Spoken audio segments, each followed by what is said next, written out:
Ang sabi nga po sa aklat ng Salmo, out of the mouth of babes, you have perfected praise. At nakita natin ngayon sa boses ng mga kabataan, yung mga pag-aawitan kanina.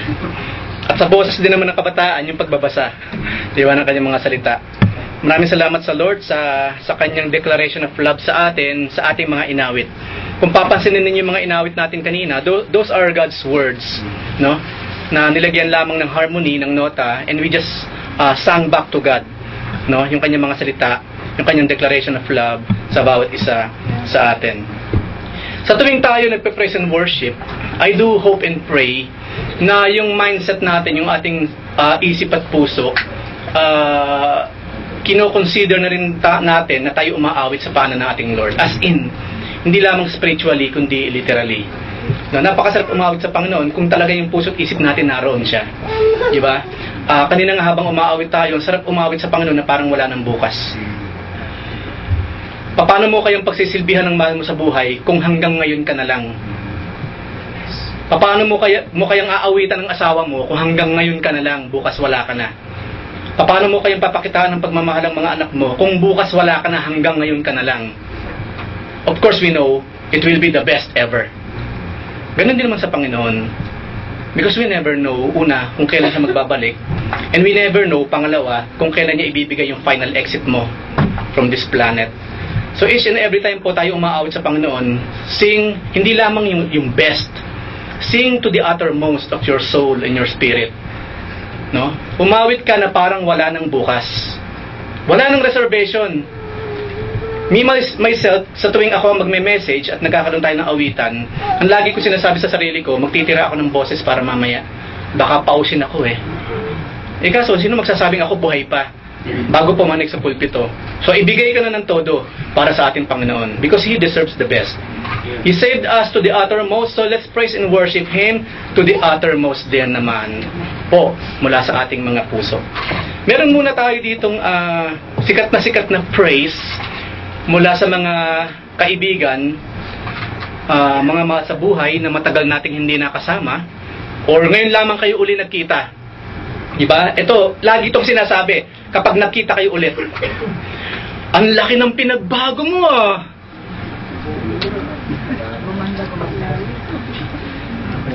Sino sa atin yung dumadalo sa mga class reunion kapag umuwi ng Pilipinas? Ako kasi hindi Ni minsan. Kasi iba yung schedule.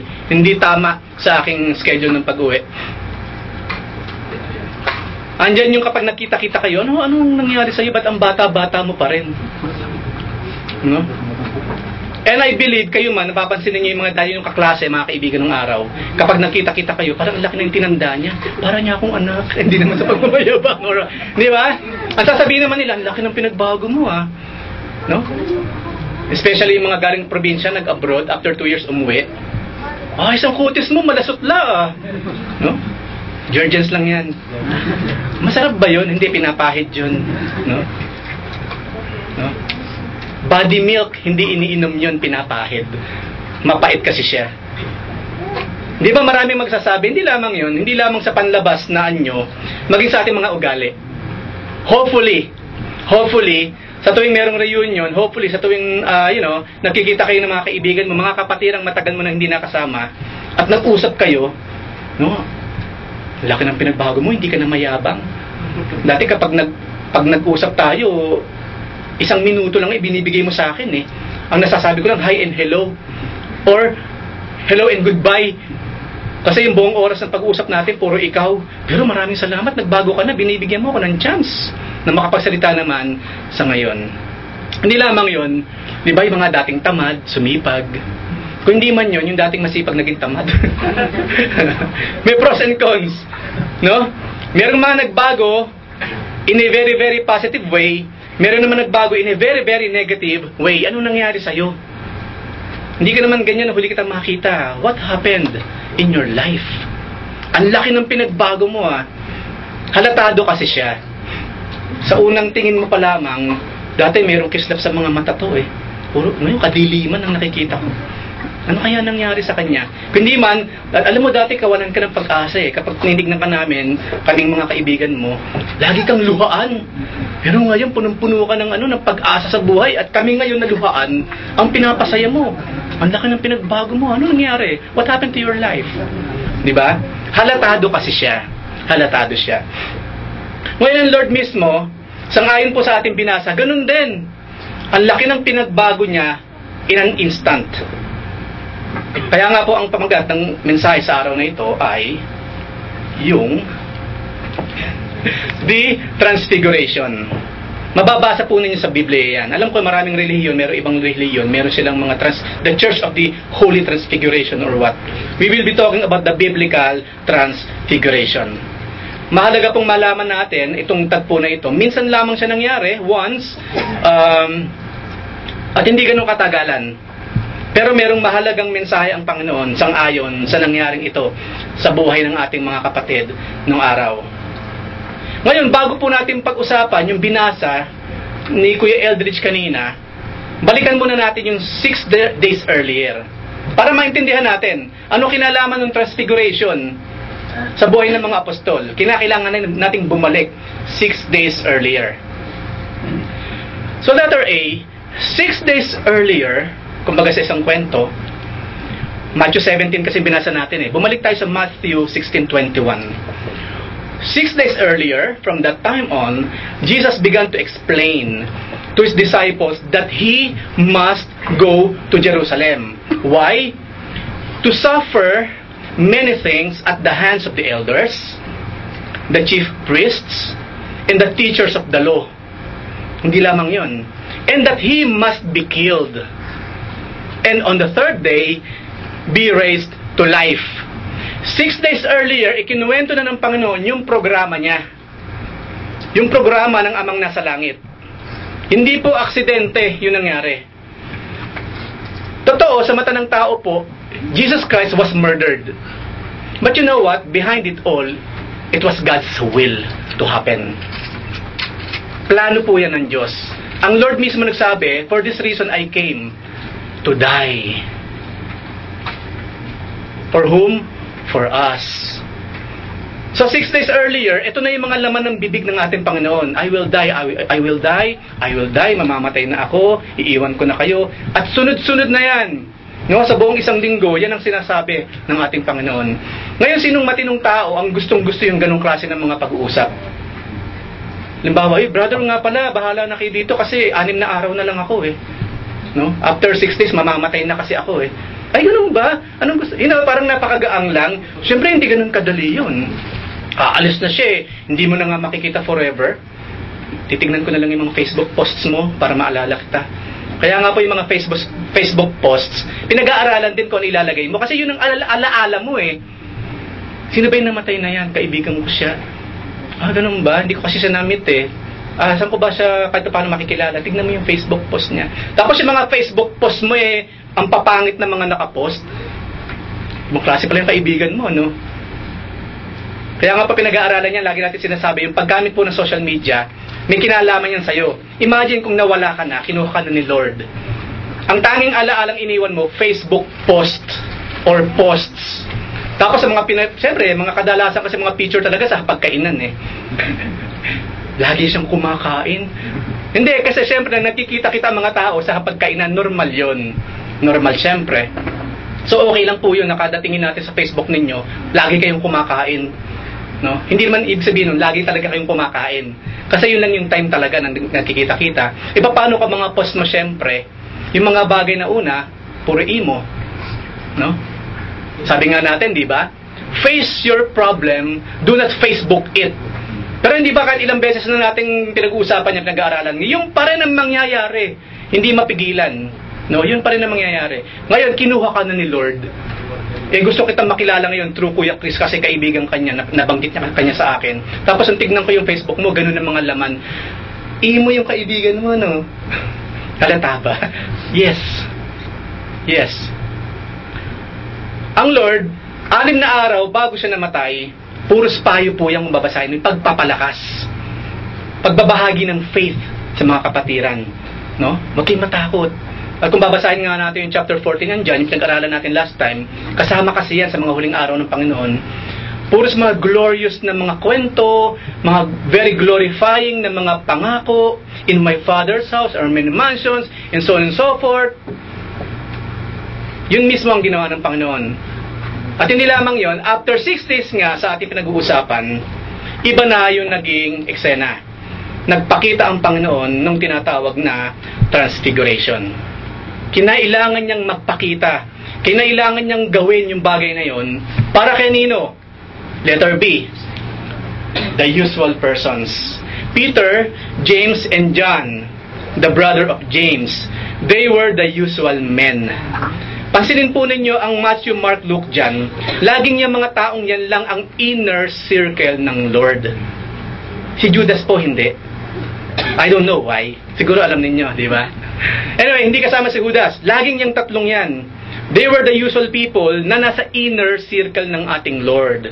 And I believe, maging sa ating personal na mga buhay, syempre naman, meron tayong inner circle din. Hindi naman masama syempre mamili na mga taong talagang pwede mong pagbuhusan ng iyong saloobin.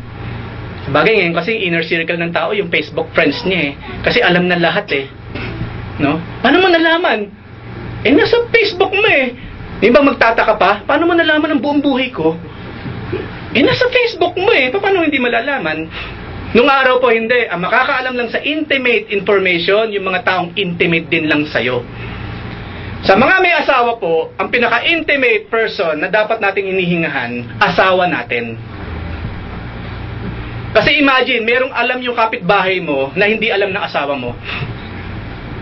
Okay lang kaya yun sa kanya? Of course not. Nalaman pa eh. O mare-mare, meron ditong dark chocolate. Paborito mo yan, di ba? Paano mo nalaman, pare?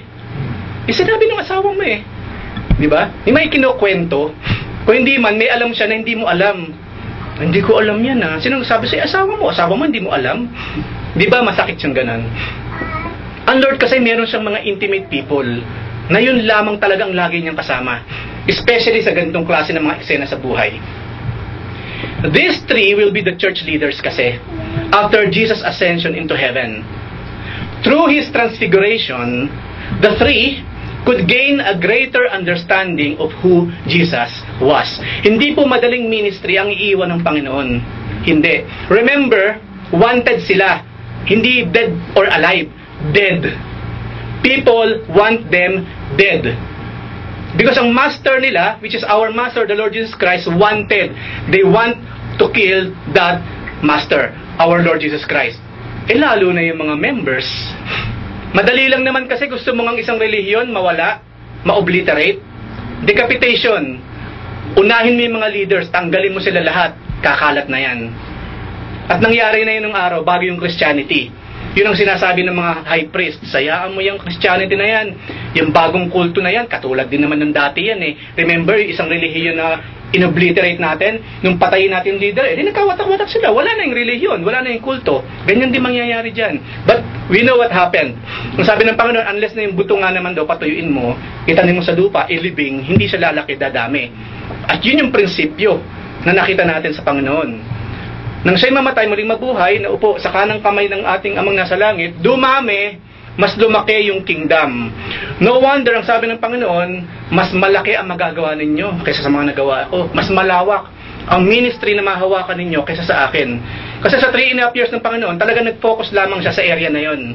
Pero, ang mga apostles, we know, pumunta sa Gentile world, nakarating ng Asia, ng Turkey, and now, nakarating ng Saudi Arabia through many Christians. Yun ang ibig sabihin ng Lord doon, na mas higit pa sa nagawa ko ang magagawa ninyo. Yung scope ng mismong gawain, no, na sinimulan ng mga apostol after the Lord Jesus Christ. Yung po ang kagandahan ng mga nasa inner circle. Yung puso, yung isip ng leader, ikaw ang nasasabihan. You know what's happening. No? Kaya nga may mga leader, dapat yung mga kapwa leader, alam mo ano nangyayari sa kapwa leader mo. Nasa ganun, hindi ko mo laging nakangiti yan, lagi siyang masaya. Kasi kapado mo na siya eh. Even though nakangiti siya, kung kailangan niya ng comfort, you will comfort the person because you know. Being an intimate brother or sister or inner circle ng iyong kapatiran, you know what to do. Makikita mo sa kilos, makikita mo sa mga mata, mararamdaman mo siya. And of course, most of all, you will discern through the Holy Spirit. At itong tatlong ito, napaka-blessed po ng tatlong ito. Each and every time silang hinihila ng Lord, oh, maiiwan kayo dyan, o kayong tatlo, come with me. Remember, nung ang Panginoon bumuhay din ng bata, yung Talita Kumi, Ineng, bumangon ka. Hindi niya sinama lahat yung 12, especially si Judas. Baka manghingi pa ng abulo yun. Diba? Sila rin, the same persons. Sila yung unang tagapagtanggap ng first-hand information, first-hand miracle, power, show of power ng ating Lord. At dito po sa Transfiguration, itong tatlong to, sila lang po ang talagang nakakita. Kaya kung babasahin po ninyo aklat ng Peter, nabanggit ni Peter yan, we saw. Maging si John the Beloved, sabi niya, we saw His glory. Nakita namin. Sabi mo, namatay na ba siya? Sinasabi niya, because of the Transfiguration, nakita niya talagang kalwalhatian in a glimpse ng ating Panginoon. Yun ang kagandahan. Una, laging nakadikit sa Diyos. Pangalawa, ang circle mo, mga faithful Christians. Tell me who your friends are and I will tell you who you are. Tell me what your posts are and I will tell you who you are. Yan ang mundo ngayon through social media. Tell me ano yung hobby mo, tell me ano yung habit mo, tell me ano yung mga kinagigiliwan mo, at magkakaroon ako ng malinaw na idea kung sino ka. So Peter and James and John, hindi pa huli ang lahat, pwede tayo matulad sa kanila. Letter C po, at nakita nga natin yung, nabasa natin yung nakita ng tatlo na nangyari sa ating Lord. A glimpse of Christ's eternal glory. Kinakailangan ipakita ng Panginoon in a glimpse, no? Yung porsyento ng kanyang glory, ng kanyang pagka-Diyos through the Transfiguration. Hindi pa yun siyempre eksakto ang itsura ng Lord. Because, napag-aralan natin kanina, walang sino mang nakakita sa Diyos. Pag nakita mong Diyos, patay ka na kasi. Uy, ayos, nakita kong Panginoon, ikukwento ko. San Pedro, iba na makakasamang nasa langit ka na nun. Because you're dead. You're dead. Kaya nga minsan magtataka ka, di ba, with due respect sa ibang mga Kristiyano, hindi natin i-judge ang kanilang mga kaligtasan. Salvation is issue lamang sa Panginoon. Yung mga nagkukwentong nakita na lang ang Panginoon, no? Nakausap ko ang Panginoon, nakita ko siya, kumain kami magkasama, pinabalik niya ako, pinapasabi niya ito. Why are you still alive? Hindi, nakita ko siya in the flesh. Bakit alam mo ba itsura ng Panginoon in the flesh? May picture ka ba ni Jesus Christ? Meron po lumalaganap ngayon sa Vatican daw na meron silang picture ni Jesus Christ. Especially yung sikat na yung cloth, the Holy Shroud of Turin. Meron po yan sa YouTube, in-scan nila. Sa paniniwala lang yun talagang itsura ng Panginoon. Napaka normal ng kanyang itsura. Hindi katulad sa nakikita natin. Pero hindi yun ang talagang itsura ng Panginoon even in the flesh. Kasi proven na ng science, hindi aabot sa panahon ni Jesus Christ yung shroud. Hindi, it's a fake. No? Panahon lang siya ni Leonardo da Vinci. Fake. And yet, you know what? Kung ano sinabi ng Vatican, kahit fake, kung nakakadagdag naman sa pananampalataya ng mga believers, okay lang.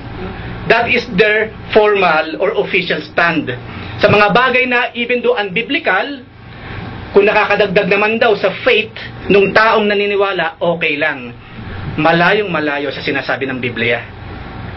One way or the other, marami pong ginagawa yan. Maraming naniniwala sa ganyan. Saan ko makikita sa Bible yung sinasabi mo, kapatid? Wala. Basta maniwala ka. Na-experience ko kasi siya. Parang sa batas yan eh. There must be a written law na nagpapatunay sa claim. Kasi kung wala yung backing, of course, that will be questionable. Especially we're talking about the Word of God.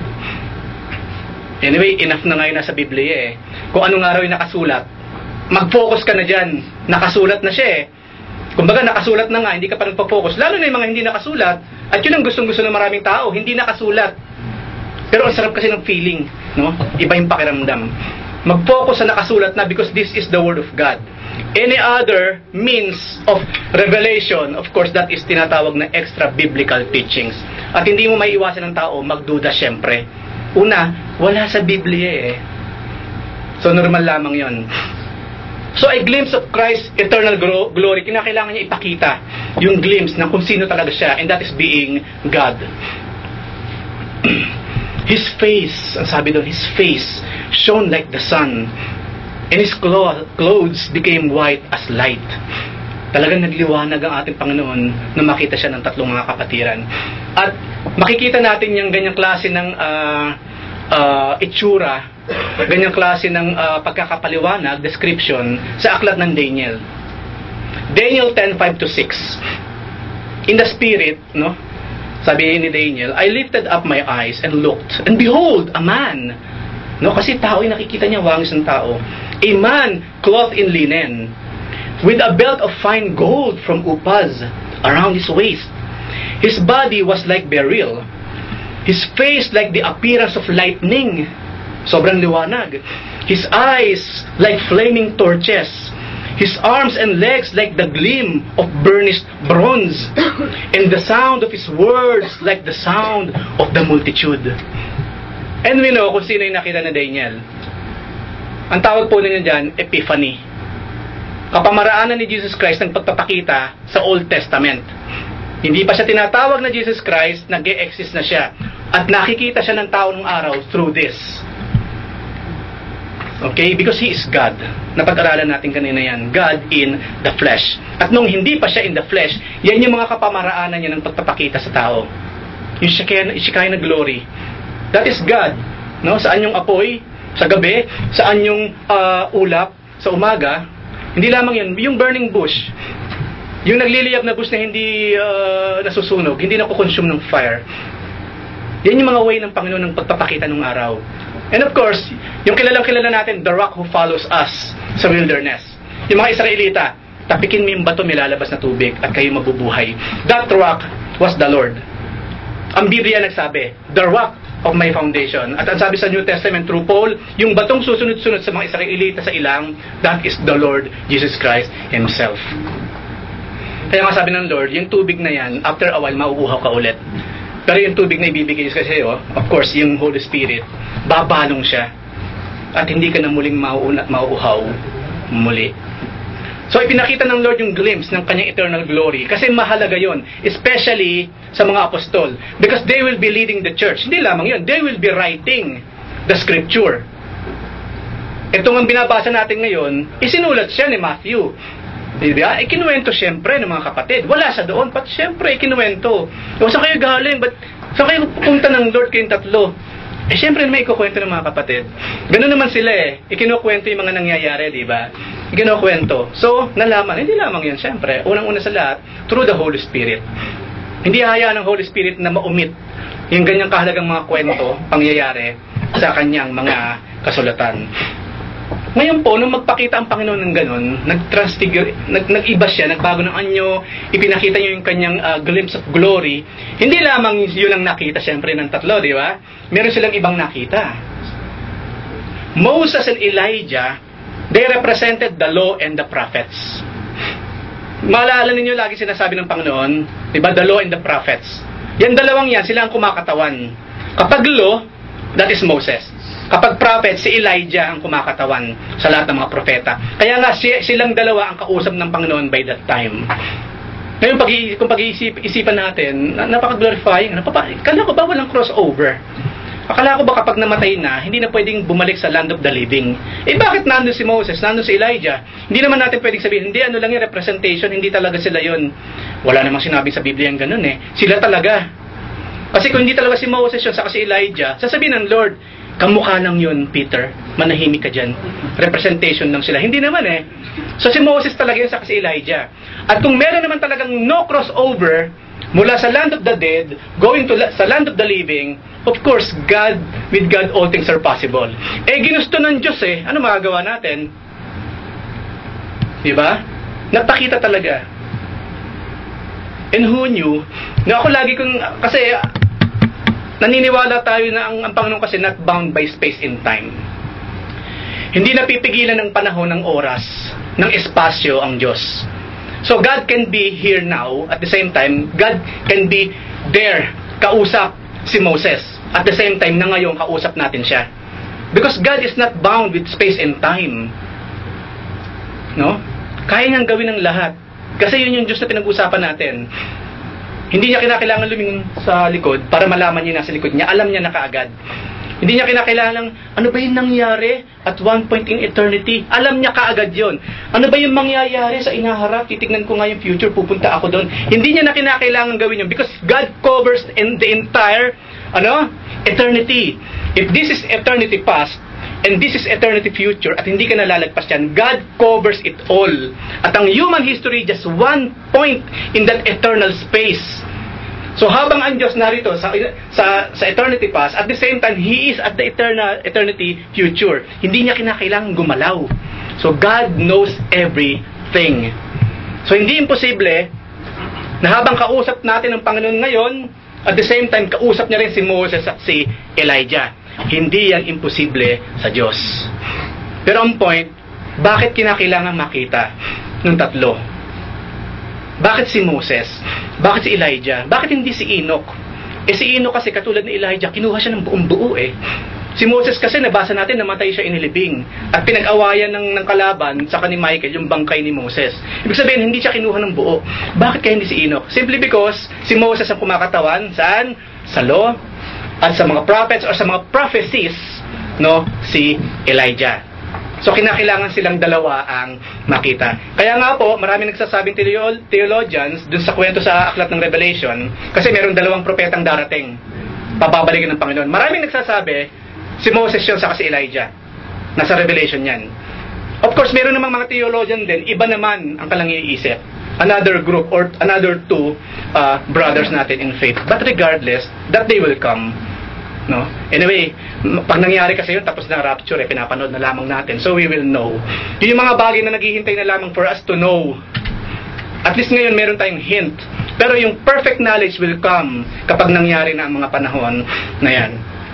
Ngayon po, ang kwento sa binasa natin kanina, nung habang nag-uusap si Moses, si Elijah, si Jesus Christ, si Peter, as usual, di ba, Lord, buti po nandito kami. Gusto po ninyo magtayo kami ng tent? Isa para kay Moses, isa para sa inyo, at isa para kay Elijah. Ang feeling kasi ni Peter, ito yung something that will be permanent. Na that's it. Ganun kasi ang tao Pag ikaw, pinaghanda ka na ng kwarto, ano palagay mo? Ang feeling ng tao naghanda, magtatagal ka. Right? Ano, ihanda ko na ba yung mansyon? Yung ref ba, lalagyan ko na ng paborito mo? Or what? Hindi, sandali lang naman ako. Okay lang yan, no? Aalis din ako maya-maya. Yung feeling kasi nila ni Peter by that time, magtatagal pa. Pero that was not meant to last longer, kundi doon lamang sa specific minutes na pangyayaring iyon.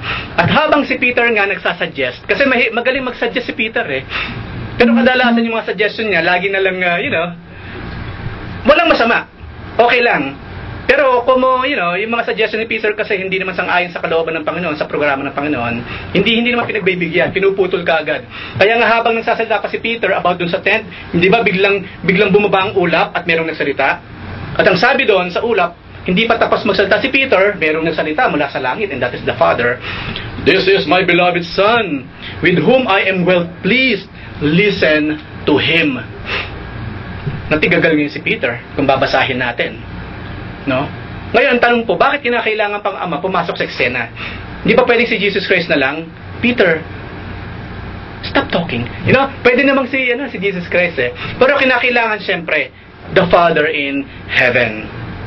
These words from heaven declares that Jesus is the fulfillment of the law and the countless prophecies of the Old Testament. Sang-ayon po, amen ng amen si Moses at si Ezekiel, si Elijah sa ating Lord. Hindi sinabi nung nagtatalo sila, hindi pwede yan. No. Because in fulfillment nung batas from Moses, yung fulfillment ng mga prophecy from the prophets na ang kumakatawan ay si Elijah, the Lord Jesus Christ. They saw the fulfillment of everything. Napaka-mapalad din ni Moses, mga kapatid, maging ni Elijah. May imagine kaya lang sa buong buhay nila na at their death, they will still see yung kaganapan ng kanilang mga isinulat ng araw. While they were alive on this planet, sino mag-aakala? Even them. Aakalain man lang yung mga isinusulat natin, yung mga pinaprophesy natin, we will see that person. But they saw the Lord Jesus Christ. No? At ang magandaan pa nun, nakita nila in the future. In the future. Ganun po ka-glorifying, ka-miraculous yung tagpong yan. Those people who were from the past, and Jesus Christ, which were by that time, nasa future, nakita sila nagtagpo. Doon makikita na yung eternity, which is taglay ng ating Panginoon, hindi siya covered ng times and space. Anytime, God can be everywhere. Anytime, everywhere, nandun siya kung gugustuhin niya. So nakita natin, pinatunayan Panginoon, di ba? Mababasa natin sa Matthew 5. Matthew 5:17 and 18, ang sabi ng Lord mismo, "Do not think that I came to abolish the law or the prophets." Yung dalawa na naman ang pinatutungkulan dyan. Kasi silang kumakatawan. "I did not come to abolish, but to fulfill." Yung law at yung mga prophecies. "For truly I say to you, until heaven and earth pass away, not the smallest letter or stroke shall pass from the law until all is accomplished." At nang dumating ang Panginoon, accomplished lahat yun. Ipinakita niya kay Moses na kumakatawan sa law, ipinakita niya kay Elijah na kumakatawan sa prophets na na-fulfill lahat ng mga isinulat nila nung araw. Hindi lamang yung mga tao sa panahon ni Jesus Christ nakakita sa Kanya, hindi lamang tayo, even them, retro, nakita nila yung kaganapan nung mismong mga isinulat nila. Nakita nila mga kapatid, mahalaga yun. Ganun po kahalaga sa Panginoon na ang Kanyang mga anak, maramdaman makita yung fulfillment ng lahat ng Kanyang mga sinasabi. Even death will not hinder. Para maipakita ng Panginoon na lahat ng sinabi ko, they will come to pass. Ngayon po, ang tanong, nakita natin ngayon yung kwento, hinimay natin kahit papaano yung patungkol sa Transfiguration. Ang question ngayon sa atin, question to ponder. What is the relevance of this story for us today? Nangyari na siya. No? Nangyari na siya. Then, what? What about us? Paano tayo makikinabang sa nangyaring yan? Kasi po, hindi lamang si Peter, si John, si James ang nakinabang, kaya nagkaroon sila ng ganung klase ng strength to lead the church. Nakinabang sa Transfiguration, kundi gusto ng Panginoon tayo man makinabang sa nangyaring iyon by that time. So what is the relevance? Ano kinalaman niya ngayon sa buhay nating mga Kristiyano ngayon, at this point in time?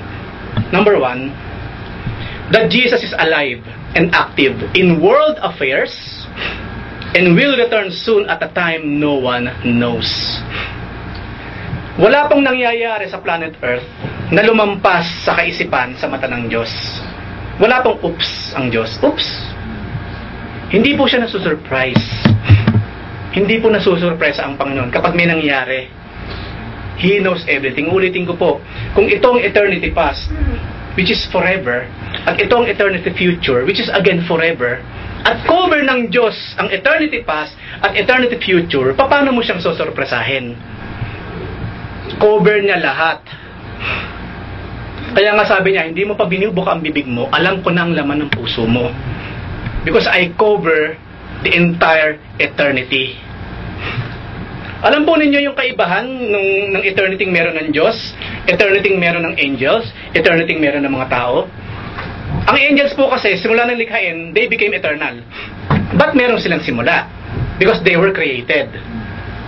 Once nilikha ng Panginoon ng angels, hindi yung tipong kapag nagkasala at binura ng Diyos si Satanas.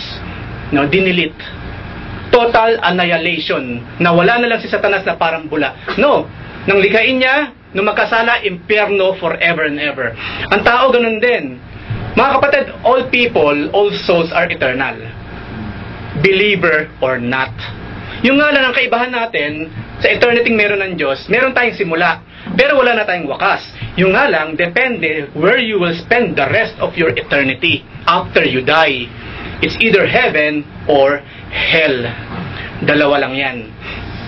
Dalawa lang yan. So we are eternals. The angels are eternals, pero merong simula, walang wakas.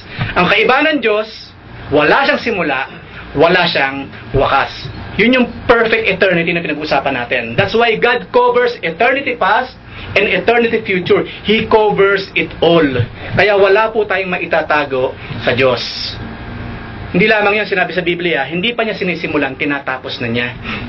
Habang gumagawa ang something ng something new, ginagawa niya rin at the same time, yung huling parte, huling yugto ng gagawin niya pa lang. Because you know why again? Cover niya eternity past at cover niya kasi yung eternity future. That is God. Yun po yung Diyos na pinagsisilbihan natin. Kaya po kanina, sa pag-aaral sa umaga, patungkol sa prayer, in a way, kahit papaano, at malalaman pa natin sa mga susunod, yung immensity, yung klase ng power, meron yung Diyos na kung saan ka nananalangin.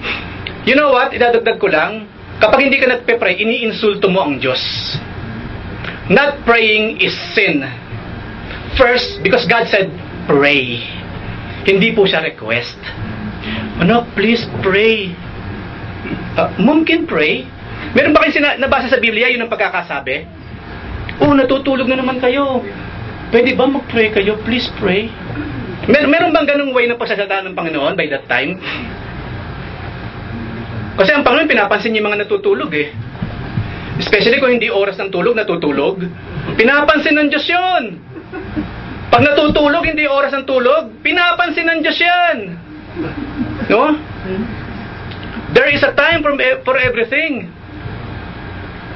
Sabi nga natin, ang Panginoon nakaluklok dito sa harapan, tulog ka. Kung bigla kang tama ng kidlat dyan, wag na nga, kasi nasa cover tayo ng, ng concrete kung malagdag ka sa upuan mo, myositis syndrome ka ngayon. No? God knows. God knows. Hindi lamang yan, ngulat ka, di ba? Pero ang diwa mo naman wala dito, alam din ng Lord yun. No, alam niya. Sarap ng pagkain sa labas, ha? Alam niya, oo. Ano kaya yung bang tagal naman dito? Alam niya yan ng Lord. Cover niya eternity past sa eternity future. Alam niya lahat yan. No? God is active. Maging sa world affairs. Ang gulo ng mundo ngayon, mga kapatid. Tingnan niyo ang mundo. Maging wise po tayo, mga kapatid, kasi po ang kalaban, isa sa expertise niya, magaling po siya sa pag-i-injection ng tinatawag na spiritual amnesia. O ano ba tawag dito? Yung hindi nakakaramdam? Amnesia ba tawag doon? Or what? Anesthesia. Spiritual anesthesia. Gagawin kanyang manhid sa talagang kalagayan ng mundo ngayon through many things in this planet. Hindi ang sasabihin ng kalaban, hindi ang ganda-ganda nga ng mundo, imagine, look at your gadgets, look at your cars, look at your money, look at you, flawless ka na because of magic cream, look at this, yung bang sinasabi mong pangit ang mundo ngayon, ganyan kahusay ang kalaban. Hindi niya ipararamdam sa'yo yung talagang kalagayan ng mundo ngayon. Mga kapatid, napakagulo po ng mundo. Napakagulo. I'm not saying naman maging paranoid ka. Mga kapatid, bakit kinagtatawanan dyan? Ang gulo-gulo ng mundo. Malungkot tayo. Hindi ko naman sinasabing ganun, mga kapatid. But you know what? We must know. No, we must know. Yung nangyayari po ngayon, of course, they happen because God allows for it to happen. Meron siyang grand plan sa lahat ng bagay. Meron. At parte lamang tayo niyan. Pero ang point nga kasi, through prayer kasi, through Bible study, at least nalalaman mo in a way yung kalooban nating Lord na hindi ka lagi nasusurprise. Hindi tayo laging nasusurprise. So, alay po siya na active. Pangalawa, what is the relevance of this story for us today? Those who are active participants in God's ministries will see God's glory through miracles and wonders. Sa tingin ninyo, nung magpakain ng Panginoon ng 5,000, yung kaya nasa kabilang panig ng mundo, nakita yon? Huwag na nga kabilang panig ng mundo, layo. Yung nung magpakain siya, nung i-multiply niya yung isda sa kanyang tinapa, yung kaya mga nasa bahay lang, nalaman kaya nila yon? Na-experience nila yung miracle ng Panginoon? Of course not. Nung buhayin ng Panginoon si Lazarus, yung mga nagsisyesta sa bahay nila, nakita kaya nila yung wonder, yung miracle ng Lord, nung buhayin si Lazarus? Nung sabihin niya, Lazarus came forth? Of course not. Nung dama ng Panginoon doon sa mga hilera ng mga ketongin, no? Kung may ketong ka, tapos alam mo naman ng Panginoon pupunta sa lugar na yun, ang dami ng tao, nagkakagulo at inignore mo lang, nagstay ka lang doon sa kabilang parte ng baryo, sa tabi ng kalabaw, hindi mo malalaman na ang Panginoon nagpagaling ng 10 ketongin. At isa lang yung nagbalik. You will never know. Kaya nga po nila, lagi tayong pumwesto sa dinadaanan ng Panginoon. Kung saan dadaan ng Diyos, pumwesto ka doon. Kasi magpapaulan siya ng pagpapala. Ngayon, walang pagpapalang pumupunta sa buhay mo, nagrereklamo ka pa, samantalang alam mo naman dito dadaan ng Diyos, wala ka doon. Kaya ninong fault yun. Anong gusto mo? Lord, walk this way. No? Ituturo mo pa sa Diyos kung saan mo gustong maglakad siya? Of course not. That cannot be. Lalakad ang Diyos sa lugar na gusto niyang lakaran. It must be us na kinakailangan pumunta sa lugar kung saan naroon ang pagpapala ng Panginoon. Look at those three. Look at that blessing na kanilang tinanggap. No? Naging mighty sila ngayon sa paglilid sa pangalan ng ating Panginoon. Number 3, those who are near to the Lord, talagang malapit, will see and experience His brightness and beauty reflected in each blessings, no, and spiritual strength. Napag-aralan natin kanina, kung ikaw, malayo ka sa source of power at nalobat ka, lagot ka na. Kaya nga ano ginagawa? Ba't pinakatumpok kayo dyan? Yung pala merong isang saksakan doon. Halimbawa dito, maraming nakaikot dyan eh. Yung pala kasi ngayon saksakan ng cellphone.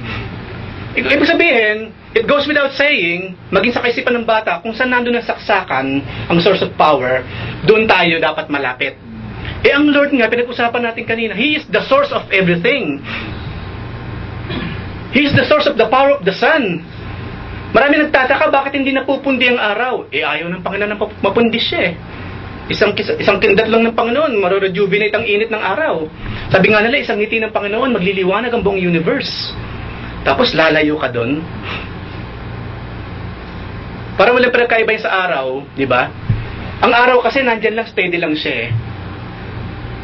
Steady lang siya, hindi umaalis. Pero yung epekto ng araw na hindi umaalis sa pwesto, depende sa'yo. Kapag pumunta ka sa lilim, hindi ka siyempre may initan. So ang araw hindi gumagalaw sa pwesto niya, ginagawa niya yung dapat nang gawin. Ikaw mismo, do your part para lagi kang masinagan ng kapangyarihan ng araw. Ganun po ang Lord. No, ganun po ang Lord. Kaya nga sinabi sa Biblia, draw near to Him and He will draw near to you. Hindi ko sabihin ng Panginoon, susunod lang sa'yo. O sige, Lord, pwede po bang lumapit kayo sa akin? Hindi, ikaw muna. Depende kasi sa'yo or what. Hindi siya umaalis sa pwesto niya. Nakaupo sa kanyang trono. It is us na lumalayo. Tayo ang lumalayo, mga kapatid. Tayo ang nagtatago. Tayo ang lumalayo sa mismong nilalakaran ng ating Panginoon. Hindi lamang yun, number 4. Matatapos na po tayo. Those who follow Jesus are also fulfilling the law and the prophecies through faith and obedience. We are now not under the law, but we are not above the law either. We are to follow it. Kasi ang Lord finulfill niya eh. Tayo pa kaya? Maraming salamat sa Lord na fulfill natin ng Lord through the Lord Jesus Christ. But it doesn't mean finulfill na ng Panginoon, wala na tayong gagawin. Yung pong 10 utos, sa atin pa rin yun, mga kapatid. Pero yung power kasi nun to kill, yung power nun na lalong i-encourage, palakasin yung sin nature natin, yun ang tinanggal ng Panginoon. Pero it's still applicable to us. We must follow the 10 Commandments. Hindi lamang yun. Yung prophecies. Diba? Sabi nga natin, ano yung atheist? Ang atheist, yung tao hindi naniniwala na merong Diyos. Ngayon sasabihin mo, ikaw, atheist ka ba? Hindi naniniwala ako merong Diyos. Nagpe-pray ka ba? Hindi. Nagba-Bible study ka ba? Hindi. Nagsisilbi ka ba sa ministries? Hindi. Aba, atheist ka kung ganun. Ang tawag doon, practical atheist. Naniniwala raw na merong Diyos, pero hindi nagpe-pray. Hindi kinakausap ang Diyos. Hindi nagbabasa ng Biblia. Hindi hinahayaang kausapin sa ng Diyos. Walang ministry kinalalagyan. Practical atheist po ang tawag doon. Naniniwalang may Diyos, pero ang buhay ng parang walang Diyos na nag-i-exist. Walang pakialam sa kapwa, walang compassion, no? Yung walang habag, hindi tumutulong. I, me, myself ang tawag doon. That person is a practical atheist. Sa tuwing tayo po susunod sa Panginoon, nasunod na rin natin. Yung talagang pagsunod, through obedience, nasunod na natin ang law, nasunod na natin ang prophecies. So in conclusion po, Christ's transfiguration gave a glimpse of His eternal glory. Nakita na natin yan. And there's more, and that is for us. Christ's transfiguration gave a glimpse of the glory waiting for us. Ipinakita ng Panginoon in a glimpse what will happen to us, mga kapatid. I know, you know, itong bagay na ito. Pero panghuli po, babasahin uli natin. Philippians 3:20 and 21. Ika dyan, our citizenship is in heaven. Maraming kandara pa sa citizenship sa iba, di ba? Pero we are citizens of heaven, mga kapatid, and that's finished. No, ang Panginoon kasi mismo ang nagtumanggap sa atin. We are now, no, citizens ng langit. And from it, we await a Savior. The Lord Jesus Christ, to be specific, kasi maraming Savior na kinikilala ang mundo. Sino siya? He will transform our lowly body to be like His glorious body, by the power that enables Him even to subject all things to Himself, and that is God, our Father in heaven. Kung paano pong ang Panginoon nagkaroon ng glorified body, magkakaroon din tayo ng mga kapatid. Sa susunod na makikita tayo after this life, masasabi natin, ang laki ng pinagbago mo, brother. No? Ikaw nga rin eh. Hindi, ikaw nga rin eh. Hindi, ikaw nga rin eh. Lahat tayo. No? We will be shining in heaven. Yung sinabi niyang, you are the light, magiging literal yun sa langit. Yes, we are the light. And more than that. No? More than that. We will be the lights in heaven. Makikita tayo. Makikita natin ang bawat isa. Doon sa bagong anyo. Bagong wangis na itinalaga ng Panginoon para sa atin. So wag po ninyong pagsawaan ang mukha ng bawat isa. Pagdating sa langit, magkikita-kita tayo mga kapatid. Huwag kang mawawala ng pasensya sa mga katabi mo. Kasi kung talagang ligtas yan, makakasama mo yan throughout eternity sa langit.